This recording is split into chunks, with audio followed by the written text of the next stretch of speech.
no one can resist the strength of Mother Nature. With the hope of proving it was wrong, a brave man from South Africa challenged a storm in Reykjavik, the capital of Iceland. Oh my god! A short video captured the man fighting with the storm, which had winds up to 40 meters per second, was widely spread on social media. Man Against the Wind is the name that netizens affectionately gave him. Oh no.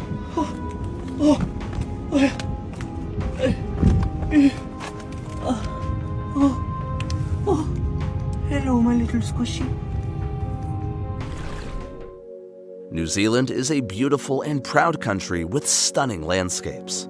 But its beauty isn't just on the surface. It also lies beneath the ground.